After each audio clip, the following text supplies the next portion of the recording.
Hi. Thank you for stopping by the My Reader Minutes. Um, y'all, I said I was going to come here and talk about the things that have been popping up in the news about Diddy. And I really don't want to talk about Diddy anymore. Diddy is being hung out to dry. Not that I feel sorry for him at the least, because I feel like he should have saw this coming. But maybe not, because when you're in a rug induced state 24/7, feel like you're untouchable, you know? So maybe he didn't see it coming. But before any of the bigger fish take a tumble,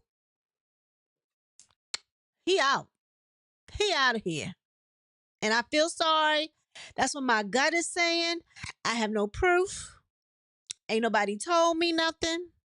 I ain't no witness to hearsay. My gut tells me he need to get right with God. That's all I gotta say. It's been a lot of stuff coming down the pike.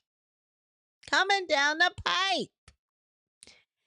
This lawyer, Tony Bugsy or whatever his name is, in Texas, that's doing like rounding up all these people for like almost like a class action suit. I've never heard that done before. He's going to file them all separately. And I guess if they can prove or can vet that these people are legit people that have been harmed in some form or way to Diddy. I mean, everybody's yeah. No, I don't believe. Well, let me tell you. He said he at the time of his conference, of his press conference, he said he had received like 3,000 calls on this hotline that they have for Diddy. They got a hotline for Diddy? If Diddy has harmed you, they got a hotline number that you could call. But I don't remember them having anything for Harvey. Is it Harvey Weinstein? Did he have a hotline? Did Epstein have a hotline? Hmm. I don't even think R. Kelly had a hotline. They got a hotline for Diddy. That's different. Anywho, he said he's received over 3,000 calls. 120 of them are filing that I guess they've somewhat semi vetted. Everybody ain't telling the truth. Or if they're telling their truth, it's embellished. He brushed up against me. I knew what he meant when he said, "You good?" I just don't see all of these people being legit. Maybe some. He had a lot of parties, and he's been doing it for over 30 some years. How far back are they going though? As long as as far as the tapes go, I mean, so there's no statute of limitations anymore? Has all that been lifted just for Diddy? I mean, I don't know. Don't get me wrong. Like I said, I don't feel sorry for him. At the same token, a part of me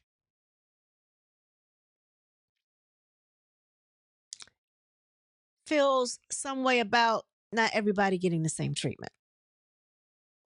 And I know that that's never going to happen because it just ain't the way it is. So it is what it is. We need to learn that there's a set of rules for you and there's a set of rules for me. And they always don't equal the same, if you know what I mean. And I'm going to leave that there. I don't know what Diddy's going to do. You know, he has fired his old lawyers. That was good because they weren't really doing him any justice. I don't know what lawyer would at this juncture. He's got too much. Now, granted, his right is to have representation So he's got to have somebody. But you don't need anybody going on a media tour and talking about, well, yeah, I don't know why he has so many bottles of baby oil. Like, what? Ain't you my lawyer? What are you doing? Get out of here. Yeah, so he's gone, and whatever team he had going on, they're gone. He's got a new team working with him. He's preparing for a third bail review, I think. I think he need to save his money and focus on the best defense because he's not getting out. They're not going to let him. It's just too much that has been tacked on since his second bail review. It ain't happening. They got text messages. They got videos. Now they got a whole list of people that have been at these parties. Now, just because your fave may have gone to a Diddy party doesn't mean that they went to the after party or tier 3 or whatever they're calling that, all the extracurricular activities that go on outside or within. I don't know how this works. Within the white party. Because you have the white party or you have Diddy's party. I don't know if he called it the white party anymore. I don't think you had to wear white anymore. But from the beginning, it was just the white party. And then again, I think it just started out as the white party. I mean, I don't think it went any, it might have got a little, racy. But I don't know if it got, it automatically, I think that was a gradual buildup that it got to where it got to in these last several decades. I don't know. I don't know. All I know is I remember the white parties. I never been to one, but I always heard that they were lots of fun and you could kind of see stars when you went or whatever, right? And I think I remember there being a couple that I could have gone to. Glad I didn't go because I would have probably been on somebody's footage, passed out. Back in my day, I mean, I could have took a drink or two, and the way he was spiking stuff, I'm sure I would have picked the wrong bottle and would have been out, and that would just not would have been good for me. So I'm kind of glad I never made it to a white party, because I do occasionally drink when I'm out partying. So I mean, that's not anything unheard of, right? But everybody, all your faves that have gone to white parties doesn't mean they were involved in all of the hanky panky. That's what I'm gonna call it. All of the hanky panky. That's an old term too, ain't it? You know what I'm talking about. And then there was a win for the Combs kids. I have to congratulate them. How they were able to pull down that fake memoir for their mom. Whether it was fake or not, they pulled it down. No one outside of the family should have been able to release anything that she said if that was indeed what she said. But one thing kind of grasped my attention. I don't have the book, but I listened to a couple of the bloggers on here, Tisa Tells being one. Somebody else read the book too, and I listened to their reading of it a little bit too. But at the end, and I don't know if it was like exact directly at the end, but at the end when she was talking about he got me. Let me call 911.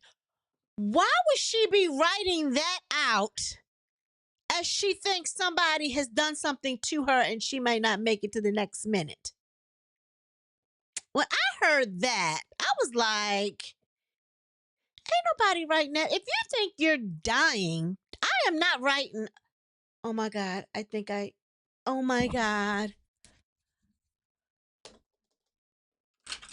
Oh my God. He got me. Let me call 911. No, I'm not documenting it. I'm calling 911 or I'm getting somebody to rush me to the hospital so I can get my stomach flushed, head flushed, something if I think that I'm dying. I think she died in her sleep.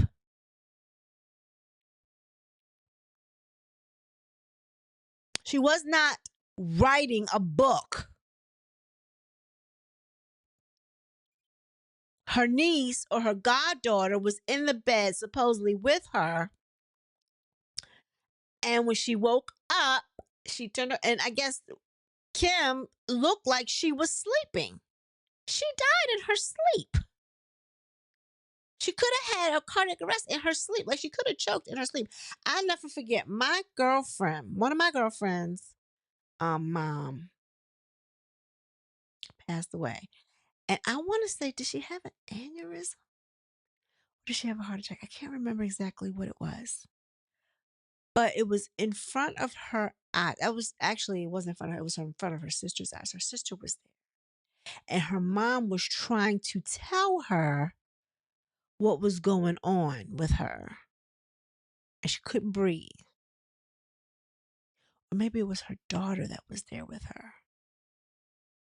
And she couldn't, she was trying to tell her something, but she didn't understand what she was trying to say. But unbeknownst to them, it was cutting off her her airway. And she ultimately, passed away. But when you are thinking or you feel yourself dying, you're not going to document it. You know what I mean? She didn't go, let me write this down. I want you to, my last words. Nobody does that. Get real. And that was a red flag for me when they were reading. I'm like, and it was a lot of salacious stuff in there, which some of the stories that we've already heard, like Gene Deal talk about, what is Suge Knight. A couple of things were already out there on the internet. Documentaries, Kim Porter stories, all you had to do was collaborate all those things together and you could have came up with her book and surmised what she might have said during those times. And I think that's what he did. And then the guy, Chris Todd, under his fictitious name, Jamal Woodmill or something like that. Crazy. I was watching Art of the Dialogue and he said God told him to use Woodmill, Jamal T. Woodmill. Uh, and the guy that does the interviews for Art of the Dialogue said, well, why Jamal? Like, why did you have to pick a name that's associated with an African American man? And he came back and said, that's like asking um a white guy, a black guy, why would he use John? And the guy said, well, we have Johns and Sallys. We have those type of names.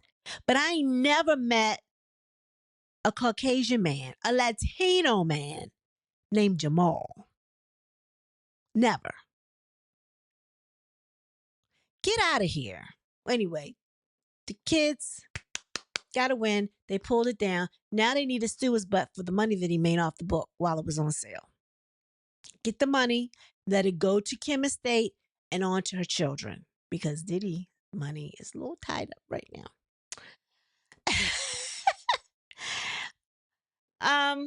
That's all I got, y'all. I don't want to stay on Diddy. There's a lot of stuff about Diddy. Yeah, it keeps going on and on and on, and I'm sure that we haven't heard of the last. Now it'll be interesting how his lawyers come up with a plan to present in front of the same judge to convince him that he needs to be out on bail. The best that they can probably do is to get him moved. Maybe they can try to get him moved. I think they have more of a chance of doing that than getting him completely out. So there's that. Anywho, y'all, please like, share, and subscribe. And again, it's Libra Nation, right? All my fellow Librians. Happy birthday to you, the past and the future. Um, just want to ask if you would like to subscribe for my birthday. Hit that like button for my birthday. I'm not asking for any cash apps. I don't want any money. I just want subscriptions. I'm trying to grow my channel. Help me, you guys. Everyone be blessed. Peace.